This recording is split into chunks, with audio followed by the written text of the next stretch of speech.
Hello students, good morning to all. Today I will explain blood pressure. Student, blood pressure means the force exerted by blood against the wall of arteries is called the blood pressure. Student, blood के द्वारा जो arteries या blood vessels की wall पे जो force exert होता है उसी को ब्लड प्रेशर कहा जाता है। स्टूडेंट, एक नॉर्मल पर्सन का जो बीपी है वो लगभग रेस्ट पोजीशन में 120/80 mm तक होता है। 80 mm ऑफ Hg।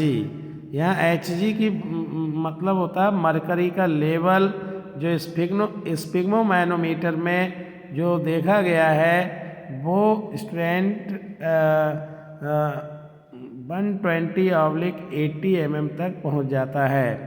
यहाँ 120 है सिस्टोलिक प्रेशर, 80 है डायस्टोलिक प्रेशर।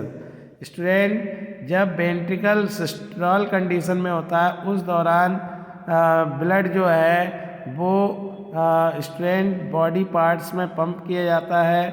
उस दौरान क्या होता है कि जो ब्लड वेसल्स में जो प्रेशर होगा, जैसे आर्टरीज की वॉल पे जो प्रेशर अप्लाई होगा वही कहलाएगा सिस्टोलिक प्रेशर।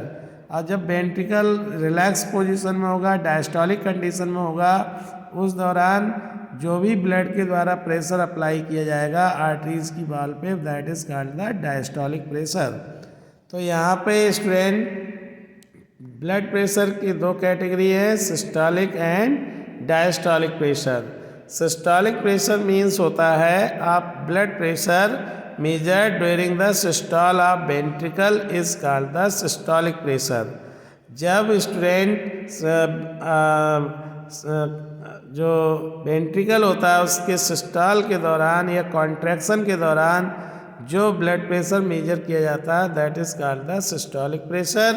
और जब वेंट्रिकल रिलैक्सेशन या डायस्टोलिक कंडीशन में होता है उस दौरान ब्लड के द्वारा जो वॉल ऑफ आर्टरीज पे जो भी प्रेशर अप्लाई किया जाता है this is called the diastolic pressure. Normal value जो है डायस्टोलिक प्रेशर की वो 120 mm ऑफ Hg होती है और normal value of diastolic pressure 80 mm of Hg तक होती है। तो student, in this way you can understand the blood pressure. Now we discuss here next topic, pulse pressure. Pulse pressure क्या होता है कि सिस्टोलिक प्रेशर में से अगर डायस्टोलिक प्रेशर को सब्सट्रैक्ट कर दिया जाए तो जो वैल्यू आएगी वही कहलाएगी पल्स प्रेशर। और पल्स प्रेशर जो होता है स्टूडेंट नॉर्मल पर्सन का 120 - 80 = 40 mm ऑफ Hg होता है। अगर 40 mm ऑफ Hg प्रेशर है तो पल्स प्रेशर तो नॉर्मल हेल्दी पर्सन होगा स्टूडेंट। तो इन this way you can understand pulse pressure. Now we discuss here student next topic, coronary blood circulation. Student, coronary blood circulation क्या होता है? देखिए, इसमें सिंपल सी बात है कि हार्ट भी कंटिन्यूसली वर्क करता है तो उसके लिए भी न्यूट्रिएंट्स ऑक्सीजन की सप्लाई ज़रूरी होती है, क्योंकि बिना न्यूट्रिएंट्स और ऑक्सीजन के वो भी अच्छे तरीके से वर्क नहीं कर पाएगा। तो इसलिए ब्लड जो है खुद हार्ट में भी जो है इन सभी चीज़ों का ट्रांसपोर्ट करने के लिए वो भी ब्लड हार्ट की मसल्स में क्या करता है, ऑक्सीजन और न्यूट्रिएंट की ट्रांसपोर्टेशन की व्यवस्था करता है।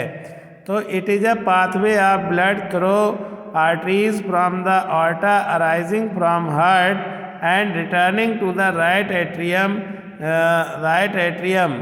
तो स्टूडेंट ये भी एक पाथवे है ब्लड की जिसके थ्रू आर्टरीज जो है ऑर्टा से राइज होकर के हार्ट तक जाती हैं, हार्ट की मसल्स तक, और फिर वहाँ से राइट एट्रियम में ब्लड वापस आ जाता है।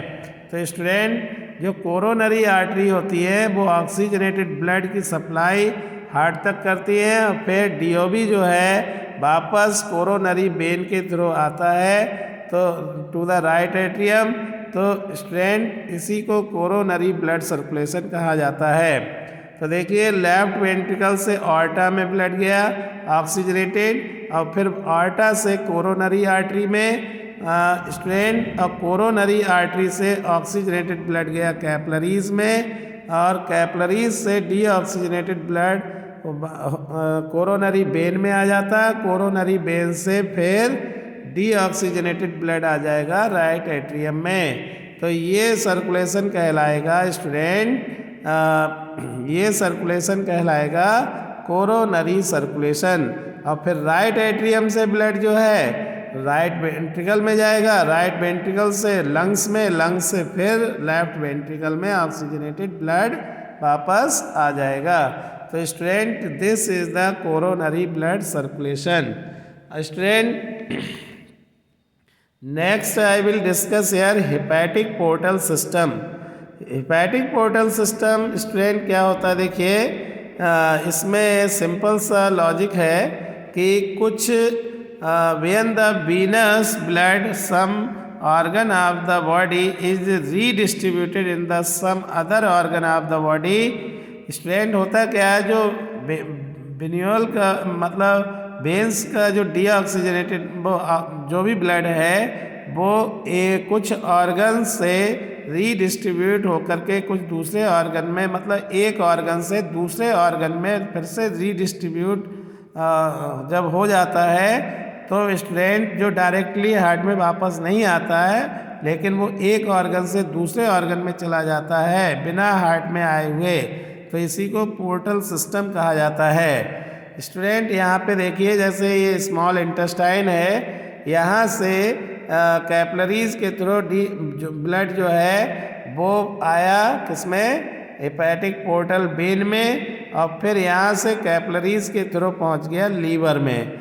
और स्टूडेंट ये जो आप देख रहे हैं this is called the portal system, hepatic portal system. Student यहाँ पर लीवर में हेपेटिक आर्टरी भी ऑक्सीजनेटेड ब्लड लेके आती है, और इधर से वो हेपेटिक वेन के थ्रू वेना कावा में डीऑक्सीजनेटेड ब्लड चला जाता है। तो ये आप जो स्टूडेंट देख रहे हैं कि स्मॉल इंटेस्टाइन से न्यूट्रिएंट को लीवर में ट्रांसपोर्ट करने के लिए ये पोर्टल सिस्टम बनता है। हेपेटिक आर्टरी ऑक्सीजनेटेड ब्लड लेके आती है, जो ऑक्सीजन लेके आती है लीवर में, इधर से न्यूट्रिएंट आ जाता है, तो इस टाइप से दोनों मटेरियल ट्रांसपोर्ट हो जाते हैं। तो स्टूडेंट फिर यही जो सिस्टम दिख रहा है आपको this is called the hepatic portal system. अब पोर्टल सिस्टम स्टूडेंट 3 टाइप के होते हैं, एक हेपेटिक पोर्टल सिस्टम, एक रीनल पोर्टल सिस्टम, और एक होता है हाइपोथैलेमस हाइपोफिजिकल पोर्टल सिस्टम। तो ये 3 टाइप के पोर्टल सिस्टम बॉडी के अंदर होते हैं। Student in this way you can understand the coronary blood circulation and blood pressure and portal system. Thank you.